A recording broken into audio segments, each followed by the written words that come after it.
Dear students, myself Mohammad Salim sir, today we are going to start our one of the important unit, that is animal classification. Students, before this video, I want to tell you, I have made my videos on classification of plant and classification of animal microorganism of 8th standard and 9th standard. I want you watch all those videos very carefully to understand our this topic. क्योंकि 8th standard में आपने classification of macros पढ़ा है, 9th standard में आपने classification of plant पढ़ा है, अब 10th स्टैंडर्ड में आप जो है क्लासिफिकेशन ऑफ एनिमल पढ़ने जा रहे हो. तो बहुत ज़्यादा सिमिलरिटीज़ हैं. 8th स्टैंडर्ड में R.H. विटकर ने क्लासिफिकेशन की बेसिस क्या है, या basis of the classification of plants क्या है, या basis of criteria of the classification of organism क्या है, ये अच्छी तरह से समझाया है. अगर आप उन वीडियोस को अच्छी तरह से देखते हो, जिसकी मैं लिंक जो है आपको डिस्क्रिप्शन में दे दूंगा, तो आपको ये टॉपिक बहुत अच्छे से समझ में आएगा. तो मैं आपसे उम्मीद करता हूं कि आप वो वीडियो पूरे देखेंगे. आइए अब हम सफ़र को आगे बढ़ाते हैं. क्लासिफिकेशन ऑफ एनिमल्स में कैन यू रिकॉल के अंदर आपको एक एक्टिविटी दी गई है, दैट इज एक इंपॉर्टेंट क्वेश्चन दिया हुआ है. इस क्वेश्चन को समझे बगैर हम क्लासिफिकेशन ऑफ एनिमल्स को नहीं समझ सकते हैं. तो स्टूडेंट्स, यहाँ पर एक सवाल क्या है कि which criteria are used for the classification of organisms. Organism की क्लासिफिकेशन के लिए कौन सा क्राइटेरिया यूज करते हैं. तो ऑर्गेनिज्म की क्लासिफिकेशन के लिए जो क्राइटेरिया हम यूज करते हैं उसे R.H. विटकर ने, जिसकी वीडियो की बात मैंने अभी किया हूं आपको, इस पर मैंने पूरा 5 किंगडम सिस्टम पर एक वीडियो बनाया हूं, उसका एक डिस्क्रिप्शन में आपको मैं लिंक दे दूंगा, वो आपने देखना है. R.H. विटकर ने जो है पूरे ऑर्गेनिज्म को, जितने भी ऑर्गेनिज्म है, इनको 5 किंगडम में डिवाइड किया है. अब इन 5 किंगडम में R.H. विटकर ने पूरे ऑर्गेनिज्म को डिवाइड किया है. तो वो कौन कौन से किंगडम है? Kingdom Monera, kingdom protista, kingdom fungi, kingdom Plantae, kingdom Animalia. ये 5 किंगडम है. और इन 5 किंगडम को डिवाइड करने के लिए जो क्राइटेरिया उसने बनाया था, वो क्राइटेरिया में सबसे पहला जो क्राइटेरिया है वो क्या है? That is the complexity of the cell structure. Students, complexity of the cell structure क्या है? तो हम जानते हैं कि there are 2 types of the cells. One type of the cells is called as prokaryotic cells, another type of the cell is called as eukaryotic cells. Prokaryotic cells क्या होता है? The cells which does not have well defined, well distinct nucleus in the cytoplasm and lack the cell organelles, such type of cell is called as prokaryotic type of the cells. तो वो organism जो prokaryotic cell के बने होते हैं उन्हें students हम prokaryotes कहते हैं. क्या कहते हैं? प्रोकैरियोट्स कहते हैं. और वो ऑर्गेनिज्म जो यूकैरियोटिक सेल के बने हुए रहते हैं उन्हें हम यूकैरियोट्स कहते हैं. तो यूकैरियोटिक सेल कौन से होंगे फिर? वो यूकैरियोटिक सेल वो सेल कहलाएंगे जिसमें well distinct, well defined, membrane bounded cell organelles और न्यूक्लियस होता है साइटोप्लाज्म में. तो ऐसे सेल को हम यूकैरियोटिक सेल कहते हैं और ऐसे ऑर्गेनिजम्स को हम यूकैरियोट्स कहते हैं. तो students, first criteria is what? That is the complexity of the cell structure. दूसरा क्राइटेरिया स्टूडेंट यहां है complexity of the organisms. Yes, there is also complexity in the organism. हम जानते हैं कि नंबर ऑफ सेल की बुनियाद पर हम ऑर्गेनिज्म को 2 ग्रुप में डिवाइड करते हैं. एक वो सेल होते हैं जो यूनिसेलुलर कहलाते हैं, they are only single celled, अपनी पूरी लाइफ जो है वो सिंगल सेल से गुजारते हैं, उनका पूरा बॉडी स्ट्रक्चर सिंगल सेल पर मुश्तमिल होता है.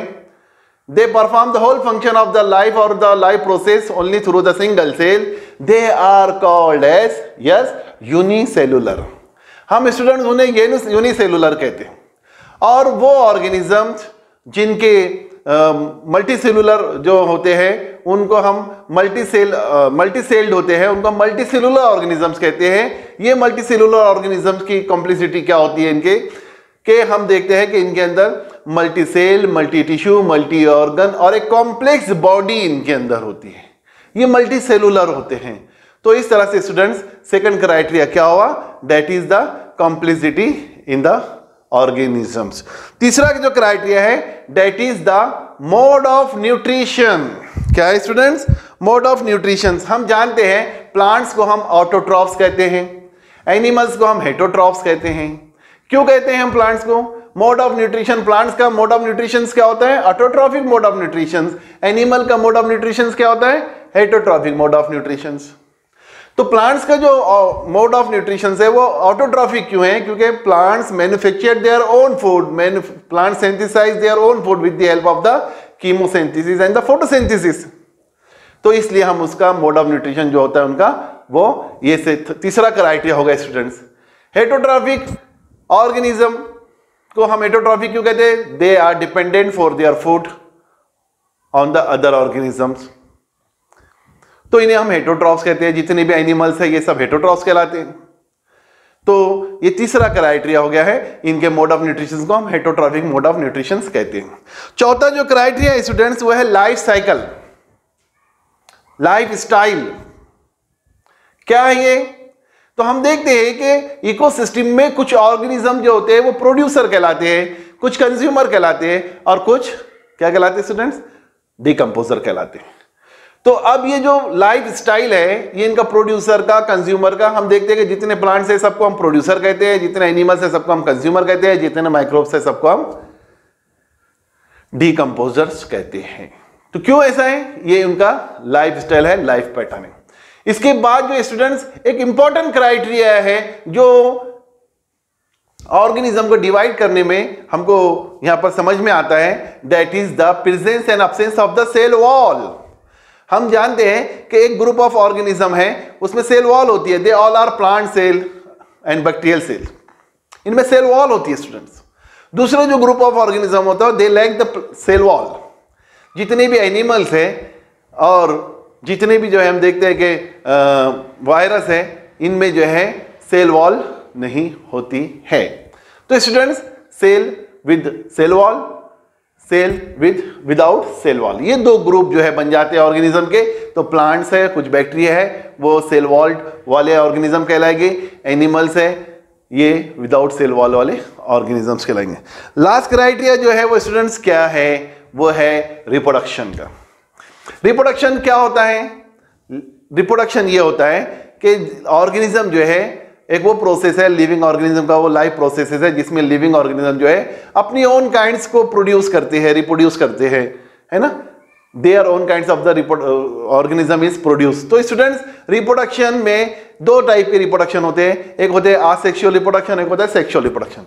आसेक्सुअल रिप्रोडक्शन में वो ऑर्गेनिजम्स होते हैं जिसमें जो है आसेक्सुअल टाइप का रिप्रोडक्शन किसे कहते हैं, इसमें only single cell is divided into two equal daughter cells ये होते हैं, यानी पेरेंटल सेल डिवाइड होकर दो डॉटर्स न्यूक्लियाई या डॉटर सेल्स तैयार करता है। जैसे हमने बाइनरी फिजन देखा है, बाइनरी फिजन, मल्टीपल फिजन, इसमें सिंगल सेल पेरेंटल सेल जो है डिवाइड होता है। तो जो यूनिसेलुलर ऑर्गेनिजम्स होते हैं उनमें जो है जनरली हम देखने को मिलता है कि बाइनरी फिजन होता है। इस बाइनरी फिजन के जरिए से उनमें मल्टीप्लिकेशन होता है and such type of the reproduction is called as the asexual type of the reproduction. तो एक क्राइटेरिया ये हो गया है, यानी mode of reproduction, asexual mode of reproduction. दूसरा कहलाता है sexual mode of reproduction. Sexual mode of reproduction में क्या होता है, ऑर्गेनिज्म में जो है दो पेरेंट्स होते हैं, दो पेरेंट्स दो गैमिट, दो डिफरेंट टाइप्स के गैमिट रिप्रोड्यूस करते हैं, वो दो डिफरेंट टाइप्स के गैमिट फ्यूज होते हैं, फ्यूजन के नतीजे में जायगोट तैयार होता है, जायगोट से एक नया इंडिविजुअल्स पैदा होता है। इस तरह के रिप्रोडक्शन को हम सेक्सुअल रिप्रोडक्शन और mode of the sexual reproduction कहते हैं। तो इसलिए जितनी भी हायर है प्लांट है, एनिमल्स है, उनमें सेक्सुअल टाइप का या सेक्सुअल मोड ऑफ रिप्रोडक्शन होता है। इसी तरह से स्टूडेंट्स एक क्राइटेरिया और है जिसे हम कहते हैं फाइलोजेनेटिक रिलेशनशिप। अब जितने भी ऑर्गेनिज्म हैं उनको हम जो डिवाइड करते हैं उनकी फाइलोजेनेटिक रिलेशनशिप भी हम उसमें देखते हैं स्टूडेंट्स। फाइलोजेनेटिक रिलेशनशिप क्या होती है?